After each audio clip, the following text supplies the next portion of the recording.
Duck farming plays an important part in the agricultural economy, especially in Asian continent.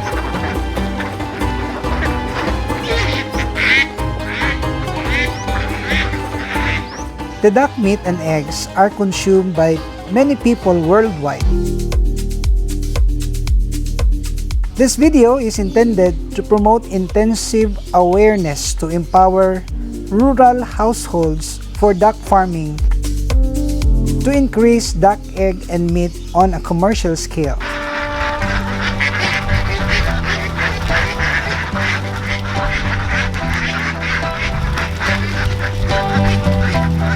The duck farming has the potential and can take the advantage to engage rural people in duck production.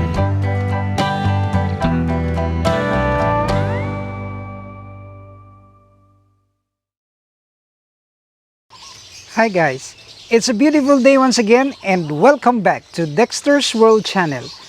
Today's video, allow me to inspire you once more about this duck farm business. And many of those who have started this business have really become successful. But also, there are many people who did not become successful in this field. That is why I made this video in order for you to be guided on how to become successful in this duck business. In many countries, ducks rank next to chicken for meat and egg production. Ducks can be raised for both commercial and small scale.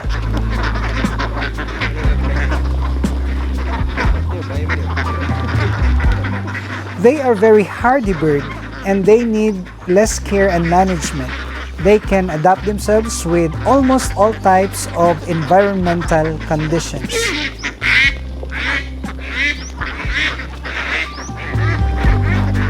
My khaki Campbell ducks are best producers of eggs and meat.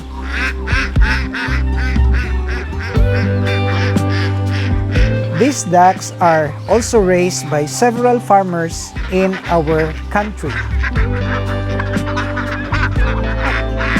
Allow me to share with you some tips in order for you to start up your duck farm. There are two schemes in duck farming. First is the free range.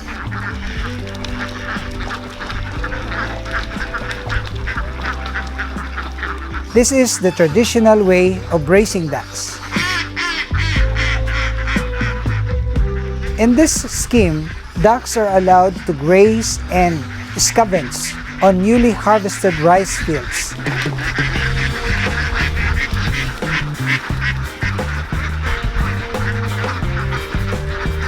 Rice fields are rich in duck feeds such as rice hull, snails, seeds, grass, fish, and insects.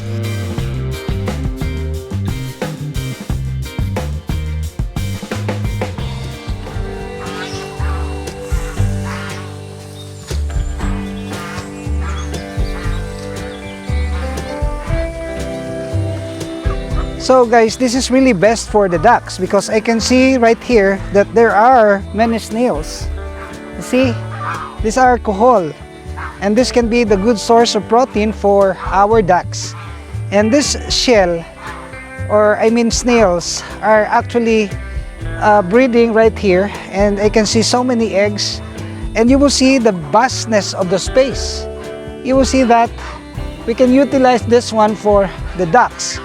And I'm looking forward to be able to produce ducklings, and these ducklings will also be sold in the market and be given to those who are interested. In fact, my business before was actually releasing thousands of these ducklings to other farmers, and it was just hampered because of the pandemic. The business was going on well, but because of the pandemic, of course, we decided to stop the operation of our duck farm. And you will see right here that there are water, and this is gonna be now the good place or the swimming pool for our ducks where they can eat natural food. Under the free range scheme, a temporary shelter and fence are created with the use of fish nets, and it is provided to allow ducks to rest in the afternoon. The shelter also serves as the nesting place and provides protection from wild animals. This scheme allows the duck farmer to save on the feeds and the housing.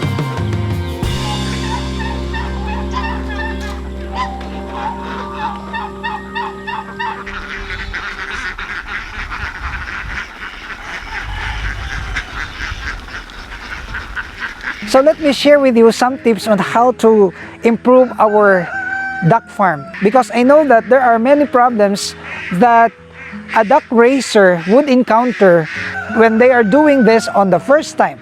So number one is, of course, we have to select good breeders of our ducks. We have to be keen enough to select this good line of breeders of ducks. Number two is that we have to provide them with good environment, and that good environment is a case-to-case basis, because you can just range your duck, and some others would put this on cages, on hanging cages.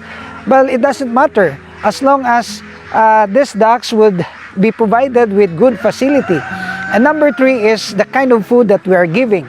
I always mention about giving azola to the ducks as supplement. Let me emphasize the word as supplement, because this azola alone could not let our ducks lay their eggs. They need to be fed with this commercial duck pellets. And number three is we have to be consistent in all aspects. Of course, we have to be consistent in the giving of the food. We have to give them food on time. We don't have to starve them. And then we always have the backup of the feeds. For example, there is one day that you haven't fed them with the kind of food that they normally eat, then that would be a great disaster. It would really affect the egg production. The second scheme for raising duck is through confinement system, using a duck house. Ducks are provided with balanced diet that includes formulated feeds and clean drinking water.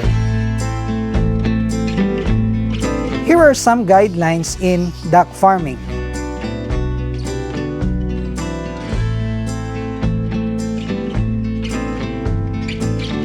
And today, allow me to tell you something about how to ensure maximum hatchability of our duck eggs. And I know that this has been the experience also, and actually the problem of some of our duck farmers, because the hatchability is very low. Though we have fertile eggs, but it cannot hatch. The ducklings were just stuck inside the egg because of the hard shell.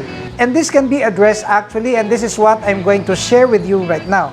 The first sharing is that if we will rely purely on commercial pellet, then the chances are the shell of the eggs will really become very hard, that it is very difficult for the duckling to come out of the shell. To address this issue is to minimize the calcium. And my way of minimizing the calcium is to integrate the azola in our feeding system. Number two, if the ducks cannot really go out from the shell, meaning the hard shell, well, we will do something. And this is what I'm going to share with you.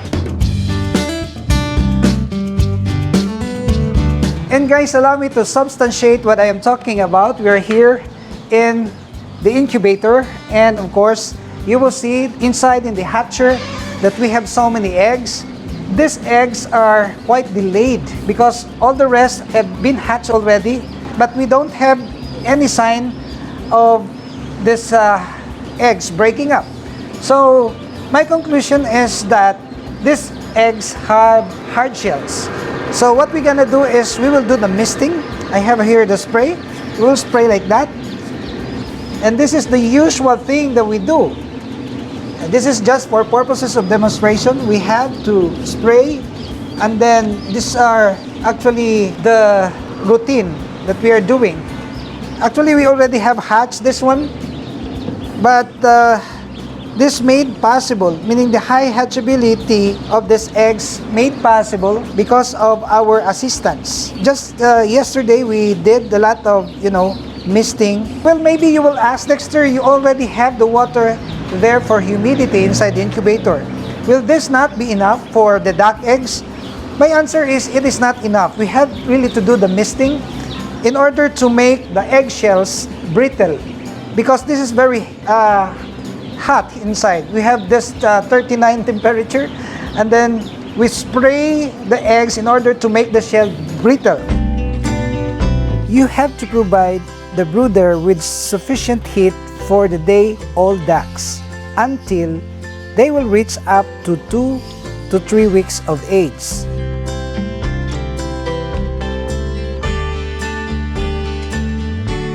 These ducklings should also be protected from the predators and, if possible, be placed on a secured area.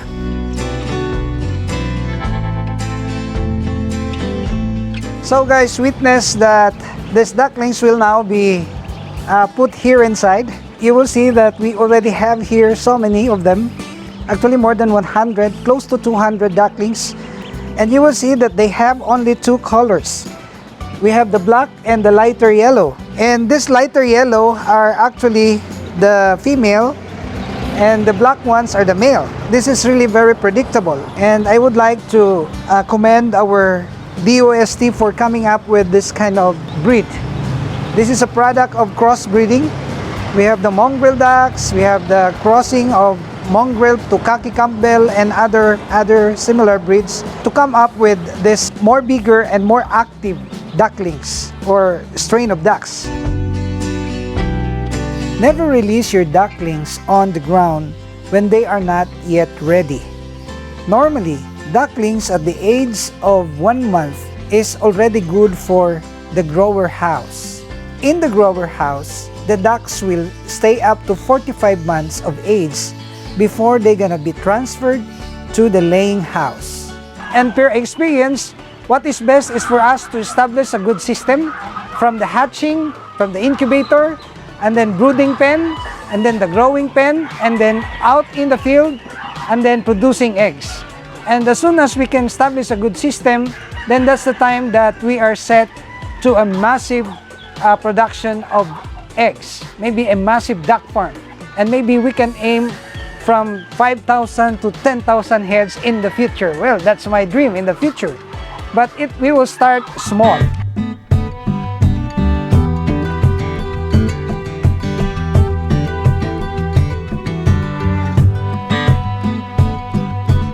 Well, that's all that we can share. I hope that you are enlightened with this kind of video. And if you will start your duck business, of course, you have to think of many ways.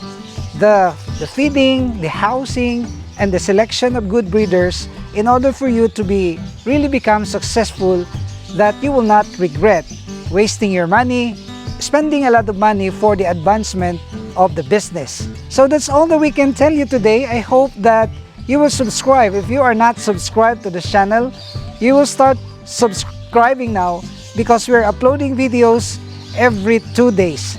And we have so many informative videos about so many things, including the fish breeding, the quail farming, and even this duck farms and this rabbits and many others like the betta fish and the guppy fish. So I would like to make a shout out to the members of the channel, and also to those ones who have shared our videos and have regularly viewed our uploads. Thanks a lot. And for those ones who made comments in the comment box, thanks a lot. And I would like to see you in my next video, only here at Dexter's World.